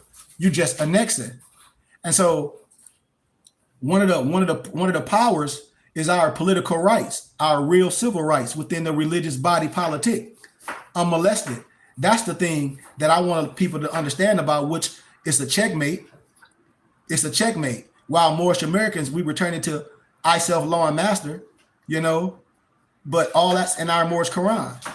It's an ecclesiastical and a secular laws for Moorish Americans. When people be talking about the black laws in the 6th edition. So it's so much to understand to make you a Moorish American and make you a complete fifth. So I don't want to stay into it too much. I'll start teaching it, you know, little by little, but your religious freedoms and your Restoration Act, the Supreme Court have found and exercises to be burdened with laws that interfere with a particular religious practice. Remember, that's in Gonzalez versus Centrio, where they can't mess with your religious laws. The courts may not decide matter of church doctrine or governance. That's Kedoff versus Nicholas Cathedral. So all these are precedented law cases. U.S. versus Ballard. The courts found that neither the courts nor the government have the right to evaluate the religious beliefs of a citizen or group. These are precedented law cases. Watson versus Jones. Courts may not interfere in matters of church doctrine, discipline, or policy. And the First Amendment rests upon the premise that both religion and government can best work to achieve their lawfully aims. So all these are precedented law cases saying that your religious right trump a lot of the stuff that people talking about. Even your fez. When I tell people, it's certain laws that you can wear your fez to work. You got to know those precedented laws. Now, if you're working with machines, you don't want to wear your tassel, but it's so many religious laws that's going to trump a lot of stuff that people talking about. So I just like to piggyback off my Mufti Lamarck said, tread carefully as you're studying, ask questions, because all law is precedented. And you can't make it up when a person say, well, I heard this. Okay, well, a lot of people say stuff. Where the law case and the doc number. So that's an aspect you get here at the BBT, man. You get confidence of wearing your turban, your fez. I see you got a bonnet on right now. We have all that stuff. You don't have to go outsource to get nothing. We have our own page and that we sell regalia. But when you connect it to me, I send you a lot of stuff as well for discount prices. So if there's anything, like I said, that you want to ask before we get started, but I don't know if Noble sent you all the study books. You will get the study books. If one of the Nobles can send Noble all the study books. And on the syllabus, it got other recommended books that you can get from me from studies. And like I said, Noble, it's gonna be a good ride. It's gonna be a great ride. I can tell you that for a fact. Over here. Gratitude. But like I said, man, keep your eye open, and it's gonna be so much stuff that's gonna come at you. You know, some gonna be good. Some going to be bad. As people start seeing you identifying, as you start wearing your fez, as you start learning more, you're going to have more questions. But this more science shouldn't push you away from family. It should bring you closer. It shouldn't push you away from your loved ones. It should bring you closer. And you're going to see a lot of Moors that just can't deal with their family because they act like they some militia group, and we're not. We Americans. You know, we identify with who we are. We in all houses. That's what we want people to know who we are. We want our children to know who we are. We want to let the world know that we are an especial people, and we have our right to do what we're doing. And we don't go against no holy books because we are all the holy books, as you're going to find out. And the language is going to tell you, you're going to be like, well, how more is this in the Bible? And we're from the tribe of Judah, lineage of David by blood. How? And that's what our 101 say. So a lot of stuff is just misunderstanding because a lot of Moors operate on religion and anger. And so here at the BBT, Noble Adrian, we get rid of all anger. We replace it with love, and that's all I got. Noble Drayshawn, you got anything you wanted to say? I think Drayshawn at work. I'm still on the clock. I ain't gonna lie, I ain't supposed to be on here right now. He said, yeah. I was able to dip off for a little bit. I'm just, I'm tuning in. But Islam. Yeah, that's our Noble Adrian. That's our youngest Noble. He's 27, a father. He's an artist as well. Got some of the dopest music. We just got a platform of brothers, man, that do so much. Like my Noble Alonzo, he does all the graphic designing. He does the web page. He designed a lot of our clothes at ALO Design Pros. You got Brian that does the music. Noble Maso, he does the Mayat Sun tees. Noble Malik, he's part of our health and wellness. He does the training on the weekends. You see that there are our Mayat Sun tees. We got book companies called bindedbooks.com where we print and bind expensive books. Then we got mypdfbooks.com. That's books with a Z, where we print and bind expensive books that you can download on your tablet. We have Moorish Haberdashery, where we get all our Moorish American regalia from. And as we get to fellowship with you, Noble, any special skill that you have, we want to bring that to the table. I know Moso in his area, he's in DC. He do a lot of swap meets and stuff. So we work together where we sell regalia, sell books, sell the teas and everything in his area. And he do a swap meet thing. So we try to provide that with Nobles as well. That say if you got a swap meet or say if you into selling stuff, hell, we got items to where we like to go in with our brothers and help build businesses to where, shoot, you'll be doing something in your own city if you have that seller's passion or that seller's endeavor to where it'd be like, hey man, we got this and this and this. We can sell books, we can sell herbs, sage, we can sell kufis, bonnets, everything. So we do a lot of that as well. And we come together and meet each other, Noble. So I'm excited, man. I'm excited for your growth, man. I'm excited that you being here. And I know it's going to be a good ride. And I know you got way more questions, man. I know you do. But as we, like I said, as we come to class, Noble, you got my information and I know Moso got your information, and we'll continue to share information with each other, man. We'll continue to answer any questions that you have. Like I said, each year we have our meet and greet. This year we're going to do it in March. We usually do it in January, but we're going to do it in March for a lot of our Nobles can come. And we're going to do it out here in January. I don't know how comfortable you would be by then, but you're more than welcome to fellowship with us in March, and we'll give you more information. And what we do, we just come together, man. We fellowship. We do a lot of regular things. We go visit some museums, just talk with each other and, fellowship with each other, see each other face, and just be regular people and see how we can help each other, man. And like I said, we a tribe and we are brothers and we family. And so that's one thing you're going to get here at the BBT. You're going to get real people, not a whole bunch of people that's acting like they out every day dressed up on the corner with some picket signs. You know what I mean? Every car that flashbacks, you talk about I'm a Moorish American or we claiming out. No, that ain't this right here, man. Like we real people. Like I said, I'm 48. I done been through all houses. I done been through academia teaching. I work with youth as well. And so all of my nobles, they real people, they work. So any information that you want to ask, that you may be confused of, you don't hesitate, man, because I'm gonna give you what the law say, and you can take it back. And if a person don't want to rock with you right then, you have to run from it because it's only one truth, and you can't arbitrarily explain the law, you know. And I'm not here to, how can I say it, to make you agree with me. I'm here to be a map and a guide and teach you and hopefully that you can get with everything that you want, save yourself, and take this further than where you were at. But like I said, we the BBT, and we want to grow our temple and school in every state. You know what I mean? I want to be able to come out to your area and you have 20, 30 brothers that we meet, and we have a subordinate temple out in your area, the same way we building in all my nobles areas, to where we have subordinate temples, to where I'm traveling, and you will be a link to brothers in your area, because they're going to come to you, especially when you get your feds. And once you let Moso know your head size, you know, we make the feds is here. So you'll get your feds, you'll get everything you want, man, all your study material. So you won't be confused. And it's no such thing as a dumb question, Noble. Don't forget that. And my last thing I like to share with you, don't let nobody get you caught up signing your name on nothing. Talking about they finna that. Don't do that. Don't let nobody tell you your last name is some slave name. That's a whole misconception as well. Your last name is the name your mama gave you at birth. That's your coat of arms. You annex your L or your Bay. You annex your L or Bay, and you use it when you sign in things, because we weren't responsible for things we don't know. But now we know who we are. It's one nationality in many cultures. And I'm gonna teach you everything, long as you're willing to learn. And my brothers right here, like I said, anything that you need, anything that you may want to learn, we ain't nothing but a call away, we ain't nothing but a Skype away, Noble. Is there anything else you need? Like before you start getting all your information, and we start, like I said, you're gonna start joining class Saturday and Sunday, and we have a book club on Friday, but we getting ready to make a new day Thursday, soon as we, all agree to Thursday, and we'll be showing film, a lot of history film, where you can learn from history and things as well from films, because as students, we learn from all different ways. Some of us learn from listening, some of us learn from doing certain, feasibility studies. A lot of us learn from watching film from old time, as we see things and see how things were done before us. So you're going to get all those avenues here at the BBT. You're going to get law books. You're going to get precedent in law cases. And I actually do like cases and things and do case studies where I sit and y'all be like the court, and we sit here and we go over cases to make sure we know what we're doing as we operate on this earth plane.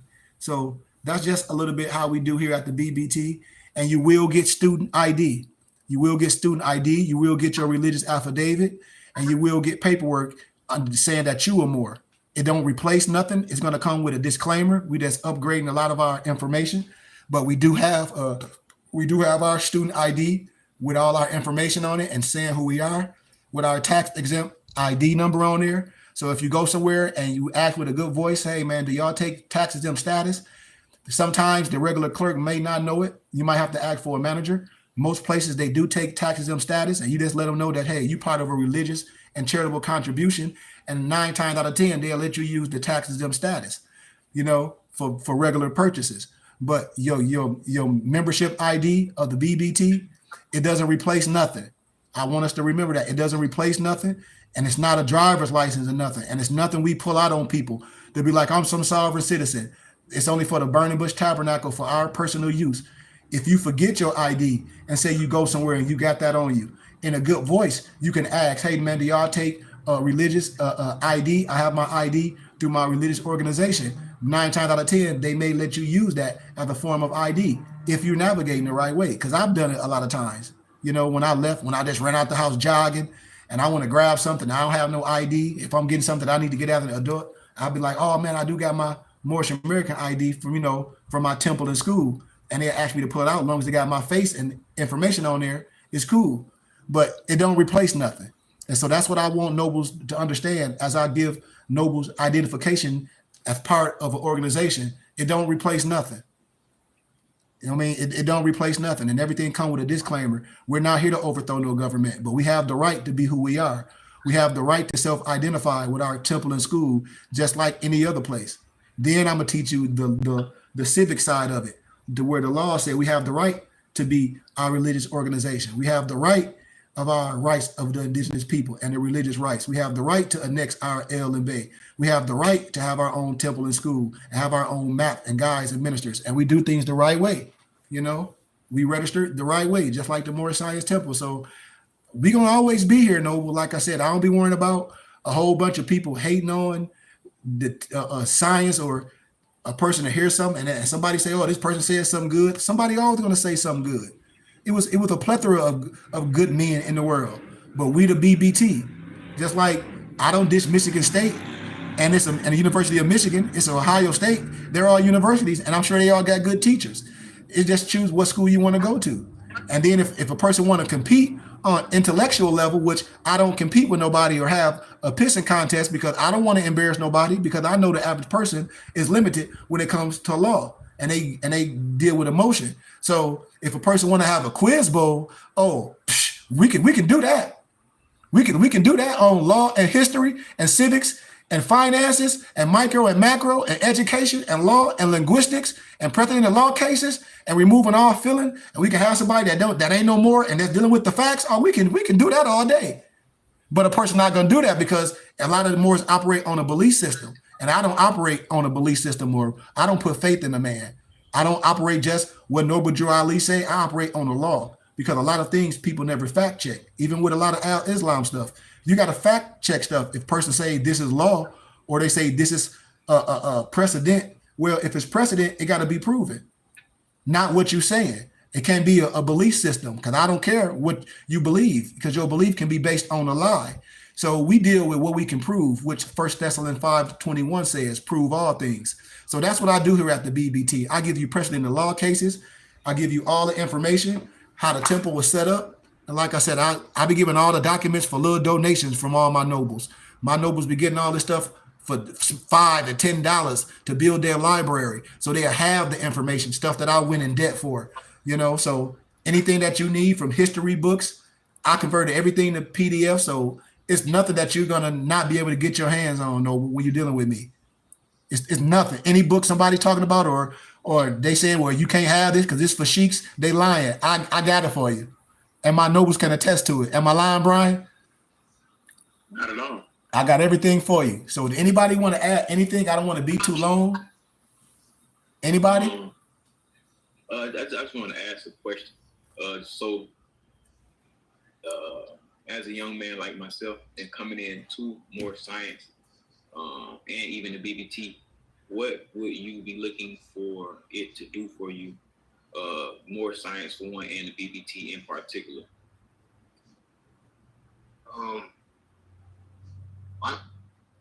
So confirmation, just to confirm what I know, and to build upon it. So that's really where I'm at with it. Like I said, I've been listening to Sheik for a long time, and well, I ain't gonna say a long time, maybe like 2 years or so, a year and a half maybe. And a lot of things he may be saying things, and I'm probably not studying the books that he's studying, but I know what he's talking about without him saying it. And it's just confirmation. I don't hear nobody else saying it. So he's talking about the same things that, say, the pastor talking about, but the pastor not saying it. The pastor talking around the point.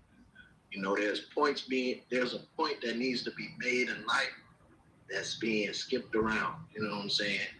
Everybody want to talk about, like he said, what they believe, you know, and that's a lot of things. But it all comes back, like y'all keep saying, it comes back to one point. I mean, it's just confirmation. Truly, that's what it comes down to. Not to say that I know everything. I ain't gonna say that I don't know everything, because I count my neighbor as myself. So whatever y'all know, I mean, I can find the answer. You know what I'm saying? The answer is alive and well. But it's just, just confirmation. That's really what it is. Life is everywhere, so that's what I'm looking to. You know what I'm saying? That's how I live. Yes, sir. Yes, So confirmation. And so say if you come across information that conflict what you may be looking to confirm, what would you be like? How would you feel in those situations as well? So how I look at things, for every problem there's a solution. So if you say conflict, the opposite of conflict will be a resolution. There's still both. It's still, the one doesn't come without the other. Mm-hmm. So it's not something that you like the good book say, if the Lord be for you, what can be against you? You know what I'm saying? So you can say, conflict. There's a lot of people that's gonna get into, I don't believe in this or I don't believe in that, but it's still one. You can't separate the two. You can't separate conflict from resolution. You can't separate male from female. You can't separate all these things. That's just the principle of the matter of anything, So I don't really have a clear answer to. I don't know. Like maybe the person that say, something that I conflict with, I don't deal with it, but you got to work with the things that you conflict with. You understand what I'm saying? Yep. And you got to make sense of it. Yep. So, of course, there's going to be things that I conflict with, but it's for growth. That's what love is. Love is building. So you're using it to build with, Mm-hmm. rather than say, I'm going to separate from it, Mm-hmm. You got to use. Man, that's very well said. Even what we do as men, as you start dealing with men, a lot of times the ego play in the way. You know what I mean? It's just because a person have a jersey, a lot of us have jersey, but a lot of people are on different levels. So I don't look at it as competition. I look at it as, okay, this is a time for me to get this skill.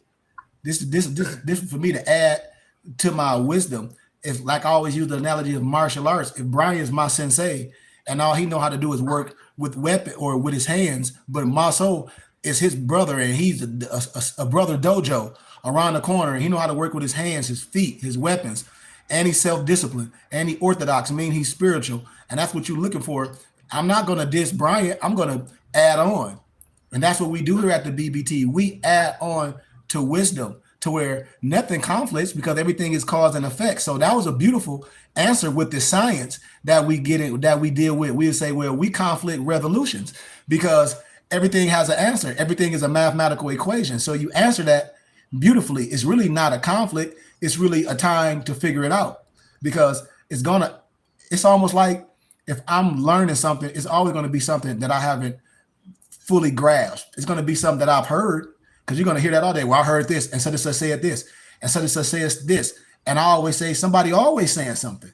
Like you said, somebody always got something to say. But am I going to operate on how I feel because I like that person? They'll be like, oh, yeah, I watched them on YouTube and they got these followers. Or are you going to fact check it? Because a lot of people do just spew off at the mouth and they know you're not going to check it. Why? Because this is what I said. You know what I mean? But what you said, you have to fact check it. So a lot of times with me, when it be a conflict, I say everything in life is a conflict if you don't investigate it. Everything can be a conflict if you don't investigate it, if you take it at face value. And that's why I tell all my brothers, I say, when y'all deal with me, get rid of everything except mathematics. Why? Because you shouldn't care how I feel. I'm not even going to break down how I feel too many times unless it's dealing with personal, things that I'm trying to overcome.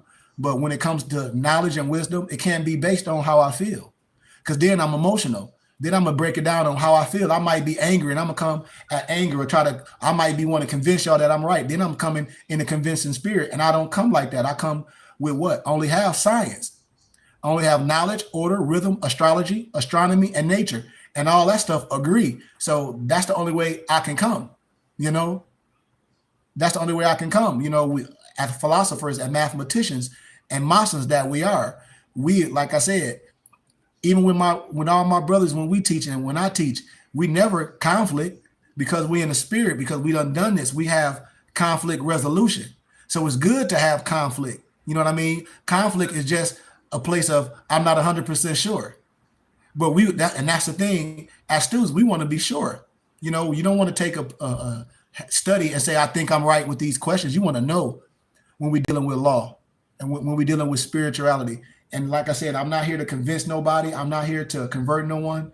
What I'm here to do to help you know, to show you how to navigate, and what you said, reconfirm some things that you know, and that I can reiterate, and I can give you the confidence to walk out the house fully erect, to walk out the house and say, these my brothers, these my sisters, and continue to do what you're doing. And what's going to change around you is Europeans. They're going to look at you like, oh, he knows something. What's going to happen with you is like you're going to figure out a lot of people that look like you really don't know nothing.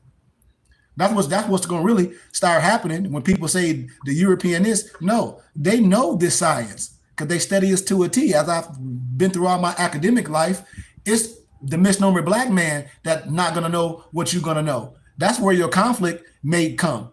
You know what I mean? Which I know is going to come. That's where most of your conflict is going to come, with pro-black people, with church people that don't have a clear understanding. And so we don't be standoffish, because anytime you get some information, you want to see what people know. That's just natural, you know. But as we start learning, it kind of gives you the confidence to back off a little bit and be light. And so I think that's most of the information that I can share with you, man, because I've seen so many people come into this science as new babies, and they end up messing their whole life up. No, with Adrian, they mess their relationships up. You know, they mess their family life up. And that's not what I do here at the BBT, you know. So I just want that to be clear as well. We're not no paper terrorists, you know. So do you got anything? If not, Noble, like if anything come up, you show more to hit me up, hit Moso up. As we continue to grow, and as you continue to come to class, we're going to be sending you the StreamYard links to class each week. One of the nobles will be sending it out. You will get an email maybe an hour or 30 minutes before each class. And please give Moso your head size, for I can make sure I get your fez. You know how to wrap your turban. Do you wear turbans? I haven't. Yeah. We'll show you how to wrap your turban. And my thing I tell brothers, it's when you get confident. A lot of people be like, well, do I got to wear my fez and my turban? I will hope you wear your fez and your turban as you get confidence in self-identifying, because that's another level of understanding, is having a confidence and the sureness of wearing your turban and wearing your fez and wearing your kufi, what it represents, because people do have the right to ask you. And what I've noticed, a lot of people get upset and mad when Europeans or when misnomer black people ask about the fez. They may not know. They may not know that the follower of Yahshua with a turban with the jewel on it. They may not know that the fez is our native headdress. They may not know that the Masons adopted the fez. They may not even know the science of your Moorish fez. I've written books that give you the understanding of what the fez represents, the esoteric and the exoteric, because people have adopted our fez. European Masons, misnomer black Masons, the Eastern Stars, no matter if they misnomer black or white, and they wear the fez in clandestine. But the fez represents the Asiatic woman. The fez represents the Liberty Bell. The fez represents the Zodiacus. The fez represents so much science, and you're going to learn all that. And my newest noble, my brother Drayshawn, he been with us almost about a year. He learned so much, and the confidence that he have and the growth that he have and the understanding that he have with his family is like night and day as he do his regular life stuff. Like I said, this is a joy at the BBT. I got brothers from all different walks of life, and you're going to fit right in, you know, as this puzzle or this other part of the body, to where you're going to take these teachings, save yourself, be proud, and you're going to go out in the world to be a pleasure. And I guarantee you the other nationalities are going to give you love, because you already come from an understanding. They're just going to say you just raised your level of understanding, especially when they see you with a turban on. You know, you're not no Al-Islam Muslim because they see you with a turban. You know, when you wear it, when you have a fez on, that don't represent no Freemasonry or no Al-Islam Muslim. You got on a kufi right now, right? Okay, that's a kufi or a bonnet. My noble Brian got on a kufi or a bonnet. In the Bible, that's a bonnet. The followers of Yahshua wore the bonnets on their head. So a lot of the stuff is in the biblical scripture. A lot of people adopt a certain culture and a certain dress, and they just don't know the linguistics. Muslims call it a kufi. Some people call it a tunic, our long garbs, or a shemag. But the followers of Yahshua wore the tunic, cotton or silk, with the shaz, with the stash around it. You know what I mean? With the embroidery on it. So a lot of stuff, as we start teaching and as we start illuminating, you're just going to see it's just identity of who you are is cultural aware. That's all. But are we Americans? Do I wear a suit and a tie? Absolutely. I love suit and a tie. You know what I mean? I wear things that I like, but do I have my regular regalia? Absolutely, Noble. But how do I self-identify every day? I wear my turban. When it's cold, I wear my fez, or I wear my bonnet or my kufi like Noble Bryan had on. But 9 times out of 10, I have a turban on or a she-mag. You know, my Noble Malik, he wears she-mags every day. He work at the airport. My Noble Lamarck, he work at the courts. He wear his fez and turban every day. My Noble Bryan, where everybody work. Everybody represent to where they are. My Noble Dreshawn Weldon on his welding hat. He got the star. You see, he got the green star on it. So we always self-identify, and we all have confidence of who we are today. And that's what this is about at the BBT, having confidence and reassurance and you being part of something. But yes, you are Moorish American on your own. Yes, you are more. But it's better when you have brothers. It's better when the religious laws come together. It's better when they know you're part of something that's real. And it's when you want to be a part of something. This ain't no force where I'm going out telling people they got to be a part of this. No, because that's not it. This is a choice. And that people start figuring out this is the right choice as we start to build, as we start to do things the right way, as we start traveling, which we've been traveling already, and as we start authoring books, which we author books, and as we start having all these different things on our web page to where we teaching and bringing brothers in. That's what we want.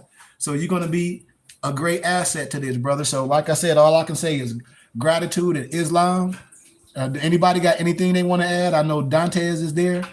I don't know if anybody got anything they want to add, but I know as we start going, brothers will be speaking a little bit more, sharing information. But anything, like I said, Noble, anything that you might come with, it's not a such thing as a dumb question, because I believe me, everything that you probably got circling in your mind, all my Nobles asked. And my Noble Dreshawn, when he first came, he threw darts. He had 15 million questions. He was Sheikah, what about this? Like, boom. I'm like, yes. I'm like, yes, thank you. Ask, but what about this? I'm like, yes, thank you. Here it is, somebody that got questions as a young man because he done heard so much. And I love answering questions as a teacher. That's what I'm for. I'm not going to just tell you anything how I feel. I'm going to be like, research this and come back and see what you got. That's how I teach you, for you can have an answer, for you can show somebody, well, I hear you, but here it is right here. So it ain't no such thing as no dumb question. Anything that you come up with, you think about, you ponder on, write it down, come to class, man, and learn. And anybody that you want to have a guest, bring them to class, Noble. Bring anybody that's intrigued on it. Bring them to class. Any questions that they have, bring them. If you know any empresses, bring them. As we continue to do this, man, we here. So that's pretty much all I got for you, Noble. And I wanted to share that with the world, with the BBT. But we're not a group of brothers that got some magic wand that you finna file a whole bunch of pieces of paperwork and you about to become a multi-millionaire and you about to be flashing some ID at some police and you about to get some badge to say that you some this and that and the other. Man, all that stuff is not more science. Anything about more science can be researched, can be looked up from the powers that be, can be looked up with me. Any question that you have, don't hesitate, man, because you're going to start getting bombarded with stuff once people know that you're dealing with something that's real, because they're going to want to see, do you know something? And you don't have to go out guessing or asking or proving a point to no one. You got your 8 brothers right here. You got me. And like I said, anything that you want to learn, we right here, Noble. Anything. So gratitude for you taking time out your day. And like I said, please let Maso know your head size, and we got to get your address for I can ship you your fez and I can ship you your turban. And one of the Nobles will email you all the books. And with the syllabus is other books on there that I recommend you get for small donations from us, because I teach from those, especially our IDMR books. It got so much metaphysics and spiritual science in there. And just any recommended book that my Nobles talk about, and just make sure you come to class when you can. If you can't come to class, a lot of stuff be pre-recorded so we can send it to you, because what's getting ready to happen in the future, I share a lot of stuff on social media. A lot of stuff I'm taking off is going to be private, because like one of my professors saying, a lot of Moors that follow me that's older, they're like, man, you have something. And I say, but I'm trying to court people and bring people in. I just don't want to make everything exclusive to us. Then the general public can't make that sacrifice to say, this is something that I want to do. it's almost like I treat it as Nipsey Hussle, proud to pay. Yeah, you can come on and watch the videos for free, but you're not going to be able to sit with us when I have private classes. You're not going to get all the information as a student would get. You're not going to get all the feds. You're not going to get all that free information. A person might be able to listen to lectures and things, but they're not there at the meetings that I have privately with us. They're not there at our private teachings. A whole aspect that they're going to miss as we go forward this year. And a lot of my private teachings is just for y'all. A lot of the information that the Muftis have, y'all are the only ones that's going to have it, as it should be, So that's all I got, Nobles. Anybody got any other thing? We've been on here for almost 2 hours, man. I don't want to go too much longer. But Noble, anything that you have, Noble, you got my number. You call me, and we're gonna be sending you all your study books. One of them Nobles, please. I think Moso, please send it. But please send Noble information, all of us, to all the rest of your Nobles, Noble Moso, so we can all send you a email and a text, Noble Adrian, just introducing ourselves, giving you our contact information number. So if you can't get in contact with me, you can always research one of the brothers. Anything that you need or any piece of document you need, you can always get with one of the brothers and we'll get with you, okay? But with that being said, Noble, I don't have nothing else. Nobles, y'all don't got nothing else? No, just gratitude for Noble Adrian coming through. And I say gratitude, Noble, like much gratitude to you. This is going to be one of the best decisions you made. And I know you're going to learn a lot, because I was a student. I am still a student. And I see when my Nobles' eyes get lit up, they still here. I know they still learning, because I'm still giving information, prerequisite information. I'm still giving. We haven't even went further and further. I like starting over and over, because that allows me to touch on things and make it familiar with my brothers, to make them so sharp, because they done heard it before they get it. So now as you coming in, we all able to come up together once again, and we continue to do that until we able to build this structure all the way up. So that's the beautiful thing, that what the BBT doing, man. And as we come together, our will and Allah's will is continue to line up. We will have our first brick and mortar in one of y'all cities. I don't know whose city we gonna have it in, but we're gonna have it soon as we continue to build and we get brothers to give donations. We're gonna have our first brick and mortar in somebody's city. I don't know where it's at, but it's gonna happen. But while then, we meeting online on our days where we have class. But I had a building before, and now I want to do it the right way again. And we're going to have it in one of my noble cities. And just like I said, keep sharing the wisdom, keep asking questions, keep learning. And as you get the confidence, man, wear your turban, wear your fez proudly. You already got kufis. I'll send you some of those, because I got those knitted kufis as well. I got everything you need in big bulk. So like I said, man, we're just going to continue to grow, and gratitude for you, Adrian. Gratitude for your time and your spirit, man. Certainly. Gratitude for y'all being here and accepting me. Man. Welcome in arms. I want to appreciate you just for staying motivated to reach out to the world, because it could be tough to not be supported and still be out here doing the work, you know what I'm saying? Man. And I just know, like the man said, he said, follow your spirit, and I just know what the truth sound like and look like, you know what I'm saying? Like, like I said, I've been loitering, but I ain't just been sitting to say something stupid online, right. Let me see what he say something stupid. Right. No, you listen and you apply it, or see how it applies or attach to your life, and that's how you will know what it is, Man, Adrian, you said a mouthful, because it is challenging, not getting no support. I use a lot of my funds to do a lot of things, but I done been in ministry, and I see how people don't play with ministry. Like Moors, they wise and they children to go to church, and they see that the church prospers, and Moors to sit home and just get on the internet and ask a whole bunch of dumb questions like I get. But yes, it's frustrating, because I'm going to be honest with you, Noble Adrian, this Moorish science stuff, I call it poor science. No disrespect to the prophet and to the science, but it is a lot of poor stuff. Islam, Noble Brian. It is a lot of poor science stuff, because a lot of these Moors are poor and they think they're finna get something from the government. And so I don't operate like that. And so, yes, it's frustrating, we don't get the support. I had way more support when I was in ministry in my younger years, even with a lot of organizations like the Nation of Islam and all those other places. They organize And so that's what I'm trying to do here at the BBT, give us some type of organization to show people that we can have our own school, we can have our own temple, we can have our own library as we doing online. We just need the brothers and sisters to support. And as we building something that's real. So my frustration, to be honest with you, Adrian, has turned to joy when I meet brothers like you. You know what I mean? And like you said, you may have laudered, but you laudered in a good sense. You just wasn't laudering and disappeared. You was like, okay, well, I done been in this. I call it courting. You done courted it for a minute. You like, man, it sound right because the spirit is right. And when the spirit is right, you only gonna get the good people. Hell, Yahshua only had 12 disciples, and they was go out to the world and spread that message. It wasn't for everyone. So my message is for the ones that have ears to hear and that really want to learn and to fact check stuff and be like, you might not like him, but you don't have to like him. As a teacher, I don't want nobody to like me. I want you to be like, man, this dude is right. And then you will love me. I want you to like me. I don't want you to, I said something that somebody else told you and it sound good, but then here I come and I said it in a way to be like, that's not right. And now you upset because you wanted to believe a lie. No, you should feel good as somebody correcting you. You should feel good with that no matter how the delivery is. Be like, man, that brother stopped me from getting in trouble. That brother stopped me from losing my life. That brother stopped me from losing my job.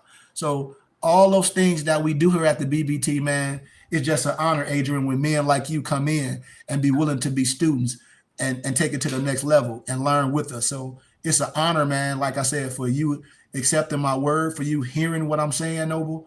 And even when a man comes out his pocket for money, that's the thing that I know is so hard for a lot of us, because a lot of men are wasteful when they say they don't have this. But some men smoke marijuana and they'll spend $200 in a week. And then one of my nobles said, all you asking for is $100 or $200 a month? That's all? He like, man, I smoked that up in a week. This is what one of my homies said. He said, man, I spent $1,000 on marijuana a week. And I was like, where? He like, at the dispensary. And this is one of my brothers that deal with me now that support. He like, man, I feel bad. I said, no, at least that you understand it now and you at a place. I don't talk about all the stuff prior. I say you here now. That mean I was on your heart. And that mean you was thinking about me. I just had another one of my homies that's starting to deal with me. He like, man, everything you say, I had to ask my tax preparer. He like, his tax preparer laughed at him. You know, she was like, yeah, you're gonna either pay or give to your organization of your choice and get a tax in receipt. So it's so much, Noble, that we have to, how can I say, re-educate our people from love and sit them down and talk over the stuff over and over and over. And I'm willing to do that. But yes, the work do get frustrating a little bit. But when brothers like you come in, man, it's like, to be honest, it takes so much off because I know it's working. And it just, all we got to do is keep getting brothers like you. You know what I mean? That's it. One brother come in, that one brother bring another brother in. Brothers that be on my internet page, like Jared Young, and who else on here? I'm going to start saying everybody's name. Keenan, Merkius. That's why I be asking all my nobles to come on my YouTube page when I'm live. Just like William, just like Will RR, all these people that jump on my page every week. Noble, Adrian, it'd be the same people. When I'm live, it'd be the same people, and they never come to class. They'll never give a donation, but they be the first people to speak. So gratitude for you following and listening for a year, and look at you here. But I got brothers that'll jump on my page, Noble, have been following me for years, will never give a donation, will never come to class, will never support nothing. So it'll be hard to actually build something. But I have all the confidence and assurance that my spirit and the Holy Spirit is going to align. And with us, we small but mighty, we're going to be able to do this work. That's the confidence I have. But if everybody that follow me, Adrian, that jump on my page, we'll have enough brothers and sisters. If everybody donated consistently once a month, we'll be popping. But it don't work like that. You know what I mean? And so everybody jump on the internet for free, which I'm fine with that. But brothers like you, man, it just makes me smile, man. So once again, man, I give you gratitude and honor. And Moso will get with you. Like I said, make sure you give Moso your head size so I can get you your fez. I can get you a turban, and we have another turban wrapping class. And as we start going through systematic classes, man, whatever you need, we here for you, man. Peace. Peace. Moso, can you give us our Moorish American prayer, and we out of here? In Allah, the Father of the universe, Father of love, truth, peace, freedom, and justice. Allah is our protector, our guide, and our salvation. By night and by day, through his holy prophet, Noble Drew Ali. Shalom Malakim, Ayah Asha'ayah. Peace, love, and light, Nobles. Peace, love, and light. Peace, love, and light. Make sure you get with Adrian Noble Moso to get all his information and answer any other questions before you can get him his books and everything. Islam. Islam. Peace and love, y'all. Peace. Peace. And if anybody, man, that's on here on my YouTube right now, if anybody that's on here, man, that like the teachers, man, come to class. Hit me up. I give out my information to everybody to where everything about me, I'm transparent. I give my office number. When we live in class, I give my office number and all that all the time. So there's no reason why a Noble don't know how to get with me or come to class and be a student. My email is goodmankary@gmail.com. My office number is 602-473-8767. If brothers and sisters supported our organization at least once a month, got literature, got books, we'll be where we want to, and we can change this whole movement. So with that being said, man, I love y'all and gratitude for your time. Peace and love. Babe, I'm hungry. You about to go to sleep?